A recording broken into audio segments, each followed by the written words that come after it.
Oh, bonjour, je me présente, Mickey du bistrot à Chamonix. Donc nous allons effectuer dans cette recette un fondant au chocolat noir avec un guacamole d'avocat et de banane au citron vert et au sucre roux et avec un sorbet citron. Donc nous allons déjà, le chocolat c'est un Guayaquil 64%. Nous allons déjà mettre notre beurre et notre chocolat à fondre à bain-marie. On va prendre nos œufs, on va mettre dans une culotte, notre sucre,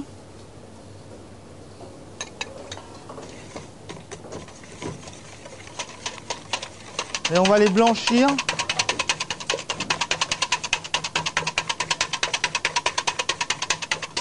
comme ceci.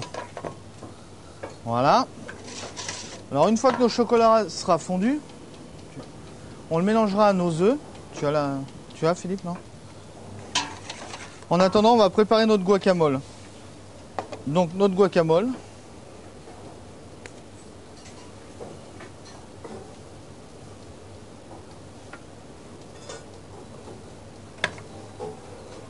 Les avocats, il faut qu'ils soient bien mûrs, sinon c'est vraiment pas bon. On va éplucher les éléments.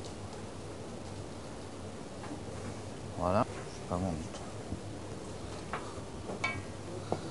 Donc on va prendre ces éléments.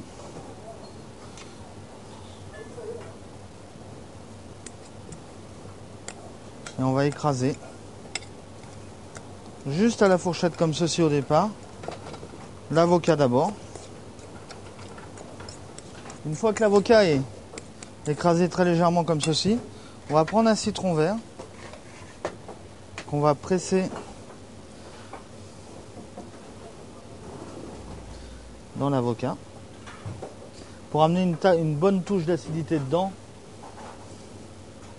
comme ceci. Après on va prendre la banane, on va prendre le sucre roux.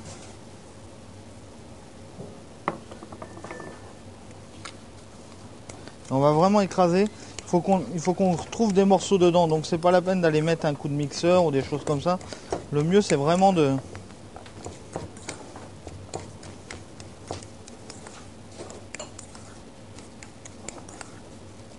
Philippe, le chocolat est fondu. Notre chocolat, quand il est fondu, qu'il n'y a plus de grumeaux, avec le beurre, on l'additionne aux œufs.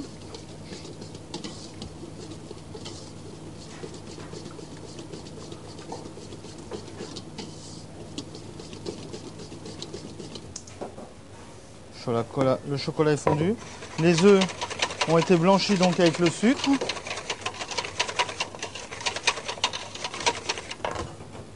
On va donc prendre une maryse.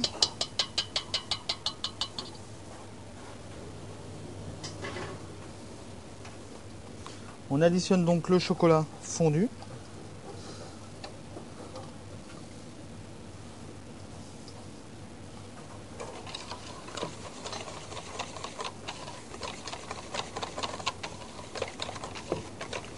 Quand le mélange est homogène comme ceci, on va prendre un moule à génoise qu'on a beurré et fariné.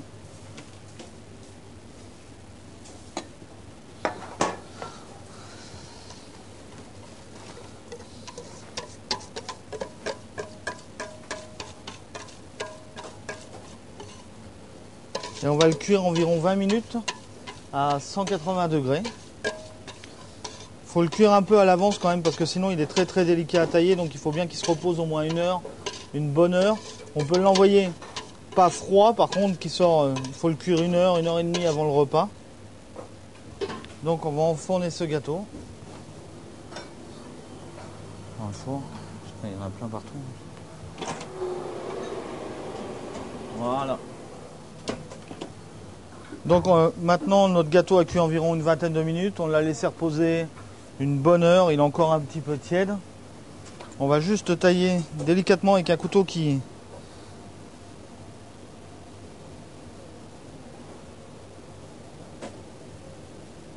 Faut qu'on ait vraiment une cuisson comme ceci, qui sont encore bien moelleux dedans. Voilà. Là on va dresser notre guacamole.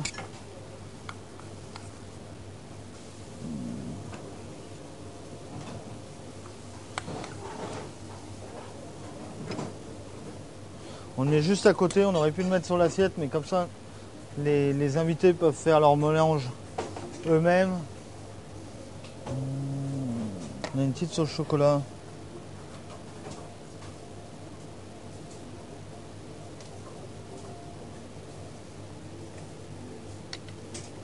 Nous faisons toutes nos glaces maison à base de Paco Jet.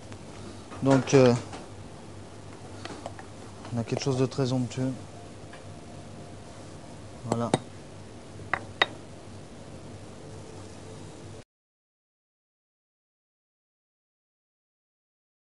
Alors, j'étais parti sur un Mehdi.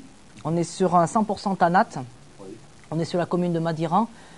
On est sur un vin qui est, on appelle ça un vin de liqueur. C'est un vin qui a été muté en milieu de fermentation avec de l'alcool. Donc on garde ce côté sucre résiduel. C'est un vin rouge.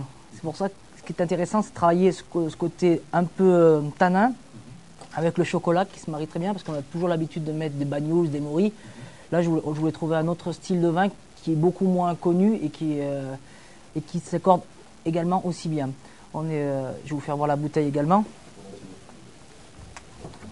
Mehdi, vin de liqueur en millésime 2007. Pour les gens qui connaissent bien Banous, comment est-ce qu'on pourrait le comparer ou différencier? Alors on est plus sur, par rapport à un Banous, on est plus sur la puissance d'un style Madiran. On est plus sur la puissance de ce cépage de Tanat. On garde vraiment avec ce côté sucre résiduel, un peu ce côté fruité, très fruité, très confituré, et vraiment aussi sur les épices. On est vraiment un vin aussi vraiment dans ce côté épicé qui, même avec tout ce qui est dessert à base d'épices, se marie très très bien ensemble. Là j'ai un Aïs 2005, un vin de Savoie pétillant. On est sur un vin qui est vraiment superbe parce qu'on est sur un cépage qui s'appelle le Gringer. Un très beau vin blanc, on peut faire en apéritif ou l'après-midi même. On peut faire ça l'après-midi sans problème, okay. Avec en bonne compagnie, pas de souci. Gringer s'appelle Terroir du Mont Blanc, domaine Belluard. Ça c'est pour ceux qui n'en ont pas eu assez ça. Ça c'est pour vraiment terminer en apothéose. VEP jaune. Okay. C'est vrai que je suis un amoureux de la chartreuse, on va dire. Et c'est une chartreuse c'est une liqueur qui est vraiment avec une complexité énorme. On est sur 130 plantes et épices, que le secret, on ne sait pas, il n'y a que les moines qui le savent, ce secret, personne ne le sait. Et c'est une liqueur qui est extraordinaire parce que quand on commence le verre, on n'arrive pas à s'arrêter. C'est ça qui est terrible. C'est extraordinaire. Une bouteille de chartreuse évolue même dans le temps. Vous ouvrez une bouteille de chartreuse, vous la gardez chez vous 3 semaines, 1 mois, 2 mois. C'est une bouteille qui va évoluer et qui va lui donner vraiment beaucoup de plaisir. Sur la chartreuse jaune, VEP veut dire vieillissement exceptionnellement prolongé. C'est une chartreuse qui a à peu près un passage de 10 ans en foudre de chêne. À peu près parce que c'est les pères chartreux qui décident quand est-ce qu'ils vont la mettre en bouteille. C'est eux qui décident, c'est eux qui ont leur recette, la fabrication. Et c'est vraiment une très très belle liqueur. Voilà.